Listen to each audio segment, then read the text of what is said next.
Bismillahirrohmanirrohim. Assalamualaikum warahmatullahi wabarakatuh. Sahabat yang beriman, setiap hari manusia tidak akan luput dari perbuatan dosa dan maksiat.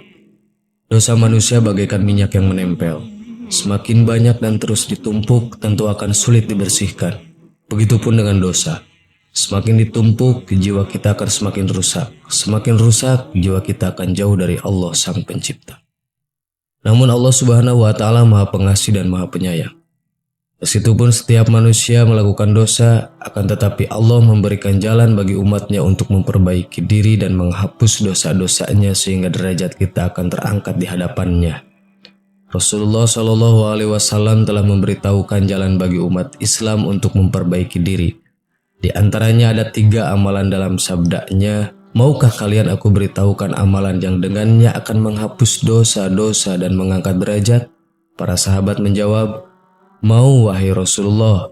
Beliau bersabda, menyempurnakan wudhu di saat yang sulit, banyak melangkah menuju masjid, dan menunggu sholat setelah sholat. Itulah ribat perjuangan. Hadis riwayat Muslim. Dari hadis tersebut, ada 3 jalan untuk memperbaiki diri, menghapus dosa dan mengangkat derajat kita di sisi Allah Subhanahu wa Ta'ala. Amalan penghapus dosa itu diantaranya: 1. Menyempurnakan wudhu di saat yang sulit. Wudhu merupakan bahasa atau artinya bersih dan indah. Sementara menurut syariat artinya membersihkan anggota wudhu untuk menghilangkan hadas kecil. Menyempurnakan wudhu berarti melakukan wudhu yang disertai dengan memperhatikan rukun dan sunnah wudhu. Bila disesuaikan dengan konteks hadis tersebut, saat sulit ini contohnya ketika malam hari, saat kita mengantuk dalam keadaan dingin, lalu kita bangun pada sepertiga malam tersebut untuk berwudhu dan melakukan sholat. Banyak keutamaan wudhu yang dijelaskan Rasulullah SAW. Antara lain sebagaimana diriwayatkan Tobroni dari Ubadah bin Samit, bahwa Rasulullah SAW bersabda, jika seorang hamba menjaga sholatnya, menyempurnakan wudhunya, rukuknya, sujudnya, dan bacaannya, maka sholat akan berkata kepadanya, semoga Allah Subhanahu wa Ta'ala menjagamu sebagaimana kamu menjagaku. Dia naik dengannya ke langit dan memiliki cahaya hingga sampai kepada Allah Subhanahu wa Ta'ala, dan sholat memberikan syafaat kepadanya. 2.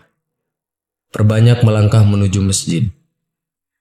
Bukan berarti hanya perjalanan sampai masjid lalu pulang tak melakukan apa-apa, tapi bersegeralah mendatangi masjid setelah azan berkumandang agar bisa sholat berjamaah di awal waktu.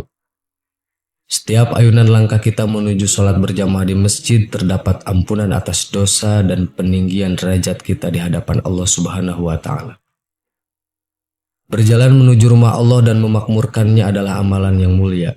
Abu Hurairah radhiyallahu an berkata, Nabi Muhammad SAW bersabda, barang siapa bersuci di rumahnya lalu berjalan ke satu masjid untuk menunaikan salat fardu, maka 1 langkahnya menghapus dosa dan 1 langkahnya yang lain menaikkan derajatnya.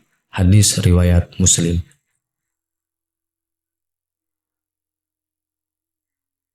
3. Menunggu sholat setelah sholat. Suatu keutamaan jika kita memiliki waktu luang dan tidak ada kebutuhan di luar masjid untuk tetap duduk di dalam masjid sambil menunggu datangnya waktu sholat berikutnya. Amalan tersebut memiliki keuntungan yang besar di sisi Allah Subhanahu wa Ta'ala. Rasulullah SAW bersabda, barang siapa duduk di masjid dalam rangka menunggu sholat, maka dia terhitung dalam keadaan sholat. Hadis riwayat An-Nasa'i dan Ahmad dengan sanad hasan dari sahabat Sahal bin Sa'ad Asy-Sya'idi radhiyallahu an. Salah satu contoh ibadah ini misalnya setelah sholat maghrib berjamaah, tetap duduk berzikir atau berdoa atau mengikuti kajian ilmu sambil menunggu didirikannya sholat isya. 4. Sedekah. Sebagian kita masih ada yang beranggapan bahwa sedekah hanya sekedar pemberian yang secara zahir mengurangi harta benda. Padahal di dalam syariatnya, sedekah memiliki begitu banyak keutamaan. Selain janji bahwa Allah Subhanahu wa Ta'ala akan melipat gandakannya baik di dunia maupun kelak di akhirat, sedekah juga bisa menjadi amalan yang menghapuskan dosa dan dosa. Sebagaimana sebuah hadis yang diriwayatkan oleh Imam Tirmidzi, sedekah dapat menghapus dosa sebagaimana air memadamkan api. Maka sedekah yang dirutinkan akan mempermudah diri kita mendapatkan pengampunan Allah Subhanahu wa taala. Tentu dibarengi dengan i'tikad taubatan nasuha, bahwa kita menyadari kesalahan dan bertekad untuk tidak mengulanginya kembali di waktu kemudian. Dengan sedekah, selain harta dan pahala yang bertambah, dosa-dosa yang pernah kita lakukan juga berpeluang mendapatkan pengampunan dari Allah Subhanahu wa taala. 5. Bersabar pada setiap ujian dan cobaan. Adakah manusia yang tidak pernah diuji oleh Allah? Adakah dari kita yang merasa hidup ini terus-menerus bahagia, tidak pernah menghadapi sebuah kesukaran? Bukankah hakikat hidup ini ialah ujian? Keduanya seperti sepasang mata koin yang tidak dapat dipisahkan. Maka dalam menjalani hidup yang penuh dengan ujian dan cobaan ini, Allah tanamkan pada hati setiap manusia benih-benih kesabaran, sifat keridoan, kerelaan, meyakini bahwa setiap ujian dan cobaan datangnya dari Allah Subhanahu wa taala. Dan bagi siapapun yang mampu keluar dari tiap ujian itu, akan diangkat derajatnya oleh Allah pada kedudukan yang setingkat lebih tinggi. Rela pada apa saja takdir yang ditetapkan oleh Allah, kemudian yakin bila setiap ketetapan ialah yang terbaik, sebab hanya Allah lah sang maha mengetahui kehidupan di masa depan. Dalam sebuah hadis, riwayat Imam Ahmad dijelaskan, sesungguhnya Allah Azza wa Jalla berfirman, sesungguhnya apabila aku menguji seorang hambaku yang mukmin, lalu ia memujiku atas ujian yang aku timpakan kepadanya, maka ia bangkit dari tempat tidurnya dalam keadaan bersih dari dosa seperti hari ibunya melahirkannya. Termasuk bila seseorang sedang ditimpa sebuah penyakit, maka yakinilah bahwa penyakit itu merupakan perantara Allah untuk menggugurkan dosa-dosa kita. Meski terasa sakit di dunia, tetaplah berharap pada Allah agar kelak Dia meringankan beban kita dari hari kemudian. Sebagaimana riwayat dari Imam Bukhari dan Muslim, tidaklah seorang muslim tertimpa suatu penyakit dan sejenisnya, melainkan Allah akan menggugurkan bersamanya dosa-dosanya seperti pohon yang menggugurkan daun-daunnya. 6. Mengerjakan amal soleh. Iringilah setiap keburukan dengan kebaikan. Artinya, upayakanlah dengan maksimal setiap kesempatan untuk mengerjakan amal soleh.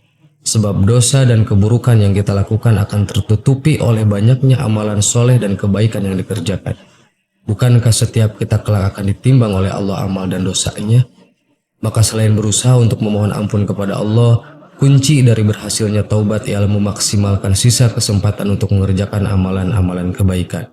Sebagaimana jelas diterangkan dalam sebuah hadis riwayat Imam Ahmad dan Tirmidzi, bertakwalah kepada Allah dimanapun kamu berada. Ikutilah kejelekan dengan kebaikan yang menghapusnya dan bergaulah dengan sesama manusia dengan akhlak atau perangi perilaku yang baik. Maha besar Allah yang telah banyak memberikan kesempatan kepada umatnya untuk memperbaiki diri. Sahabat yang beriman, itulah beberapa amalan ringan yang sering kali kita abaikan. Padahal keutamaannya sangat besar untuk menghapus dosa-dosa yang pernah kita lakukan yang mungkin sudah tak terhitung banyaknya. Apa yang dianggap sebagai orang ringan memang terkadang terasa berat bagi sebagian yang lainnya. Namun, jika dikerjakan dengan niat dan kesungguhan serta hati yang ikhlas, maka hal itu akan terasa ringan dan tidak menjadikan beban bagi kita. Semoga kita semua bisa diberikan taufiknya agar senantiasa bisa menjalankan ketiga amalan penghapus dosa tersebut. Amin. Wallahu a'lam. Assalamualaikum warahmatullahi wabarakatuh.